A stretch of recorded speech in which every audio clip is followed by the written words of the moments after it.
जब सड़कों पे पानी जमा होता है बारिशों में, तो आप वसीम अख्तर से नहीं पूछते, आप नईम उर रहमान साहब से नहीं पूछते, आप मुझसे पूछते हैं कि मियां बताओ पानी क्यों खड़ा है, पानी क्यों नहीं निकाला। बल्दिया उज़्मा कराची से पूछते हैं, डीएमसी से पूछते हैं, वाटर बोर्ड से पूछते हैं, हुकूमत से पूछते हैं कि आपका काम है, आप क्यों नहीं कर रहे। जब हुकूमत काम करती है तो रोक दिया जाता है। मेरी इखलाकियात मुझे इस बात की अब इजाज़त नहीं देती कि मैं बहसियत एडमिनिस्ट्रेटर कंटिन्यू करूँ, और आज मैं बाज़ाब्ता तौर पर इस ओहदे से इस्तीफ़ा दे रहा हूँ।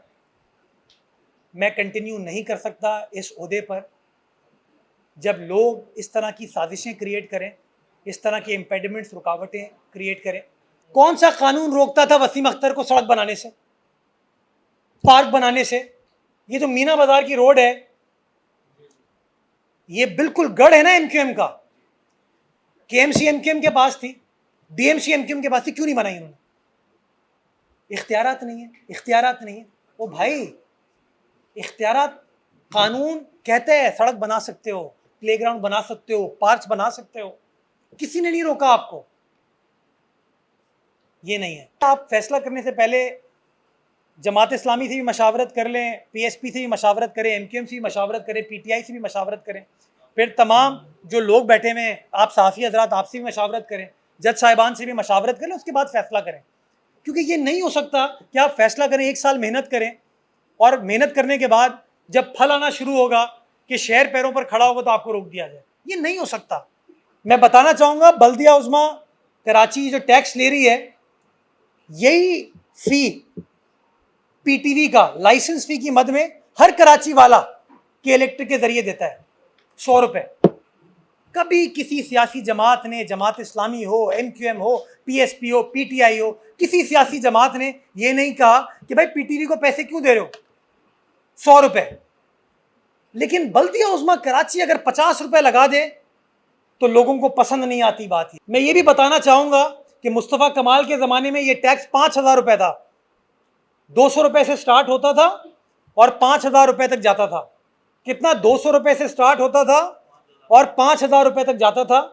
और वसीम अख्तर साहब के ज़माने में ये टैक्स इसी तरीके से 200 रुपए से लेके 5,000 रुपए तक वो इकट्ठा करते थे। मैंने कराची वालों को रिलीफ दी, उस टैक्स को कम करके 50 रुपए कर दिया और ज्यादा से ज्यादा 200 रुपए कर दिया। वसीम अख्तर साहब के दौर में और माजी में भी ये काम बल्दिया उज़्मा कराची ने, केएमसी ने एक प्राइवेट कंपनी को सौंपा हुआ था, और उसका आखिरी मुआहिदा वसीम अख्तर साहब के दौर में 2017 में हुआ, जब केएमसी ने स्प्रिंट लिमिटेड नामी कंपनी, प्राइवेट कंपनी को ये ठेका दे दिया कि बल्दिया उज़्मा के बिहाफ पे आप ये टैक्स इकट्ठा करोगे, और कागजात के मुताबिक सालाना 4,39,00,000 रुपए आपको टैक्स इकट्ठा करने की मद में सर्विस चार्जेस के तौर पर मिलेंगे।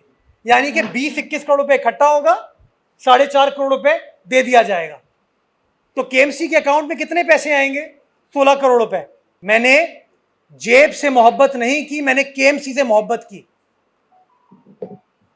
और मैंने फैसला किया कि वो प्राइवेट कंपनी के जरिए जो आप टैक्स इकट्ठा करते हैं, वो आप प्राइवेट कंपनी के जरिए इकट्ठा नहीं करेंगे, क्योंकि उसमें खुर्द-बुर्द होने का खदशा है, कोई चेक एंड बैलेंस नहीं है, कोई अकाउंटेबिलिटी नहीं है, कोई ट्रांसपेरेंसी नहीं है। और मैंने इंतखाब किया कराची इलेक्ट्रिक का, मेरी एडमिनिस्ट्रेशन ने इंतखाब किया कराची इलेक्ट्रिक का। क्यों? क्योंकि कानून इस बात की इजाजत देता है, कानून इस बात की इजाजत देता है कि टैक्स बल्दिया उज़्मा कराची किसी और के जरिए इकट्ठा कर सकती है।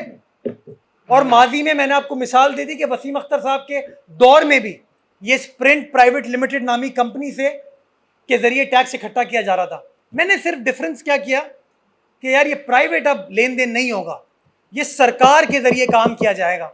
इस टैक्स का नाम इस्तिलाह MUCT, municipal utility conservancy tax, ये इस्तिलाह 5 जून 2008 को क्रिएट की गई। यानी कि बहुत सारे मुख्तलिफ टैक्सेस थे, इनको क्लब करके ये इस्तिलाह क्रिएट की गई MUCT 5 जून 2008 को। कराची का सिटी नाजिम मुत्तहदा कौमी मूवमेंट का था। कराची का सिटी नाजिम मुस्तफ़ा कमाल साहब थे। जब ये टैक्स इस इस्तिलाह के साथ इकट्ठा होना शुरू हुआ और 2008 5 जून से लेके आज तक ये टैक्स इकट्ठा किया जा रहा है।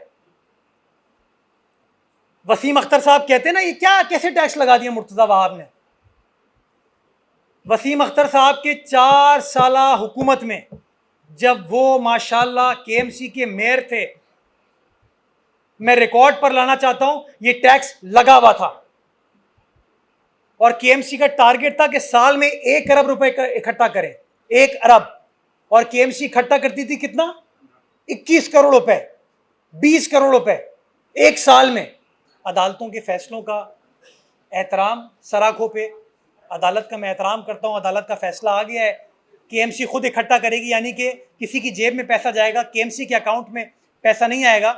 लेकिन मैं समझता हूं कि मेरे लिए पॉसिबल नहीं है कि मैं इस ओहदे पर कंटिन्यू करूं। मैं अभी इस प्रेस कॉन्फ्रेंस के बाद वज़ीर आला सिंध को अपना इस्तीफ़ा अर्साल कर दूंगा। वही बल्दिया उज़्मा कराची जिसके ऊपर बार बार सवाल उठाए जाते हैं कि इख्तियारात नहीं है, बार बार यही बात की जाती है, उसी बल्दिया उज़्मा कराची ने मुख्तलिफ सड़कों की पैवंदकारी का वापस सिलसिला स्टार्ट किया। लेकिन शायद लोगों को ये बात पसंद नहीं आती कि शहर की बेहतरी हो रही है।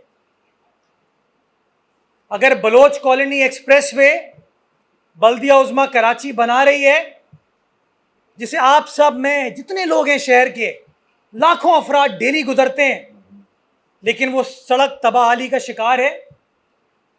अगर शहरियों को बल्दिया उज़्मा कराची रिलीफ दे रही है तो लोगों को पसंद नहीं आ रही। जो डमी फाइलों पर पेमेंट्स लोग ले लेते थे, उन डमी फाइल्स के ऊपर काम कराया जा रहा है, वो लोगों को पसंद नहीं आ रहा। अगर मेवा शाह कब्रिस्तान की सड़क बनाई जा रही है तो लोगों को पसंद नहीं आ रहा। शारा लियाकत को बनाया जा रहा है तो लोगों को पसंद नहीं आ रहा। अगर डिस्ट्रिक्ट सेंट्रल के अंडर पासेस आज रिहैबिलिटेट हो रहे हैं, उसकी सड़क बन रही है, उसकी ड्रेन ठीक की जा रही है, लोगों को पसंद नहीं आ रहा।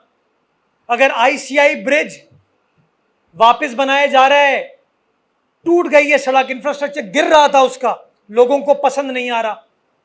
वो डॉकयार्ड रोड, फिशरीज की रोड बनाई जा रही है, लोगों को पसंद नहीं आ रहा।